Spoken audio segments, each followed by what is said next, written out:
लाभ और हानि की इस सवाल को बहुत ही बेहतरीन तरीके से हम लोग बनाएंगे। एक यूनिक तरीका बताऊंगा और मुझे पूरी उम्मीद है कि अगर आप इस तरीके से क्वेश्चन को बनाएंगे, क्वेश्चन बहुत जल्दी बनेगा। 5 नींबू 4 में खरीदकर 4 नींबू 5 में बेचा जा रहा है। 16 वस्तु 18 के भाव से खरीदकर 18 वस्तु 16 में बेचा जा रहा है। 67 रुपए में 25 वस्तु खरीदकर 25 रुपए में 67 वस्तु बेचा जा रहा है। ये पैटर्न है। इस पैटर्न के जब सवाल आपको दिए जाएं तो क्वेश्चन को हम कैसे बनाएंगे। ये व्यक्ति क्या करता है, मार्केट से 5 नींबू खरीदता है 4 में, लेकिन 4 में बेचता है 5 में। इसका मतलब यह हुआ 5 नींबू खरीदा 4 में, लेकिन 4 नींबू बेच रहा है 5 में। इसका मतलब है कि दोहरा बेनिफिट हो रहा है। एक तो नींबू की संख्या के आधार पर फायदा हो रहा है और इसे रुपए के आधार पर फायदा हो रहा है। भाई जाहिर सी बात है, कोई आदमी अगर 5 नींबू खरीदता है कम दाम में और 4 नींबू बेचता है अधिक दाम में, तो दोहरा फायदा हुआ। वस्तुओं की संख्या के हिसाब से भी फायदा हुआ और मूल्य के हिसाब से फायदा हुआ। तो कैसे फायदा हुआ? वस्तुओं की संख्या के हिसाब से। देखिए, 4 नींबू आप बेच रहे हो लेकिन खरीदे 5 हो, तो इसका मतलब है कि 1 नींबू का बेनिफिट हर 4 पे। अगर 4 ठो बिका तो आपके पास 1 नींबू रह जाएगा। तो एक तरह से मैं कह सकता हूँ यहाँ पर 1/4 का बेनिफिट। 1/4 का मतलब 25%। तो एक तरह से वस्तुओं की संख्या के आधार 25% का बेनिफिट ले लेगा। वही चीज इधर खरीदा है उसमें 4 में, लेकिन बेच रहा है कितने पे? 5 में। ये इधर से जाएगा और ये इधर से आएगा। तो भाई जाहिर सी बात है, यहाँ भी 1 का बेनिफिट हो रहा है 4 पे, तो 1/4 का मतलब होता है 25%। याद रखिएगा, इस प्रक्रिया में इधर जितना आया है उधर उतना ही आएगा, आपको दोबारा निकालने की जरूरत नहीं पड़ेगी। अब एक साथ दोनों प्रक्रिया हो रही है। जब एक साथ 2 प्रक्रियाएं होती है ना, तो इस प्रकार के सवालों में उत्तरोत्तर वृद्धि का, परसेंट वृद्धि का हम ट्रिक लगाते हैं। जैसे आपको कंपनी से कोई एक माल आपने खरीदा, तो कंपनी ने 10% का बेनिफिट दिया, आप उस पर 20% का मूल्य बढ़ा करके बेनिफिट ले रहे हो, तो 10 और 20 30 नहीं होगा, बल्कि वो क्या होगा, उससे अधिक होगा, है ना। तो ये आपने पढ़ा होगा परसेंट वाले टॉपिक में। तो इधर से 25%, इधर से 25%, तो सीधा सीधा ओवरऑल उसे कितना फायदा होगा? x + y + x5 अपन कितना 100। तो यहाँ 25 + 25 और 25 × 25 डिवाइडेड बाई कितना करेंगे 100।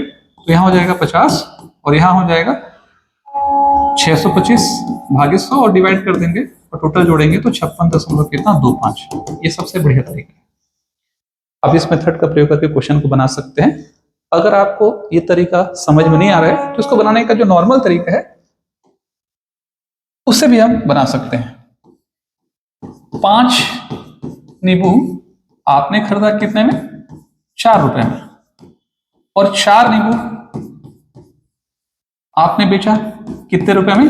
5 रुपए में। तो इसका मतलब यह हुआ कि अगर मैं वस्तुओं की संख्या को बराबर कर दूं तो मेरा काम आसान हो जाएगा। यहां देखिए 5 नींबू है और यहाँ पर 4 नींबू है, तो मैं क्या करता हूं, मैं 4 गुना इन दोनों में कर देता हूं।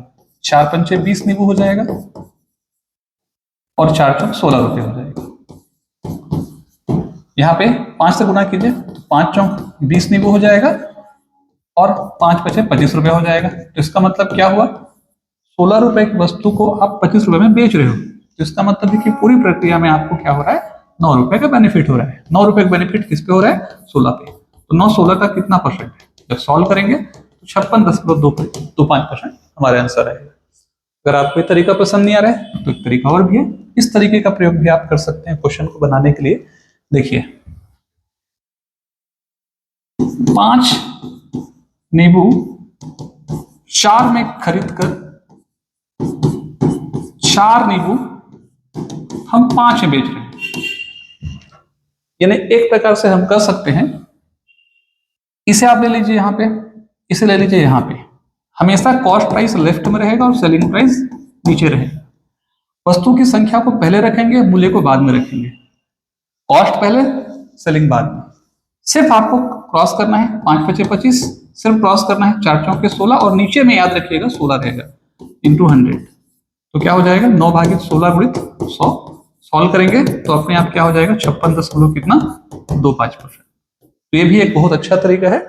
या सरल भाषा में आप कह सकते हैं इसको m² - n² divided by m square into 100 का प्रयोग करके भी क्वेश्चन बनाया जा सकता है। वही है, एम जो है वस्तु की संख्या है, यहां से इसको एम मानेंगे, इसको यहां से आप क्या करेंगे, एन मानेंगे।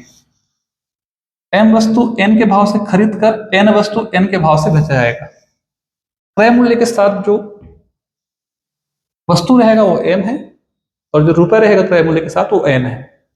उसको लीजिए और इस फार्मूले में रख दीजिए, हल कर दीजिए। अगर आपका आंसर यहां रख दीजिए, 5 का वर्ग माइनस 4 का वर्ग भागित 4 का वर्ग इंटू कितना 100, तो यहाँ पर हल करेंगे तो 5625 ही आएगा। इसी कारण बस ये माइनस में आता है, ये अगर प्लस में आ रहा है तो इसका मतलब है कि पूरी प्रक्रिया में आपको क्या हो रहा है, लाभ हो रहा है। अगर ये माइनस में आएगा, मान लिया जाए कि सवाल को उल्टा कर देता, 4 नींबू 5 में खरीद कर 5 नींबू 4 में बेचा रहा है, तो उल्टा होता, यहाँ पर 16 माइनस क्या होता, 25 भागित 25 इंटू 100 होता, तो निश्चित तौर पर आंसर कितना होता, -9 भागित 25 इंटू 100। परिणाम जो भी आता, लेकिन ये माइनस का साइन जो है किसे एक्सप्रेस करता, हानि परसेंट को, उतना परसेंट क्या होता, हानि होता है। तो इन 3 तरीकों का प्रयोग करके आप इस क्वेश्चन को आसानी से बना सकते हैं। उम्मीद करता हूँ कि क्लास बड़ी अच्छी लगी होगी। क्लास जब भी अच्छी लगे, आप वीडियो को लाइक कीजिए, कमेंट कीजिए, दोस्तों तक शेयर कीजिए।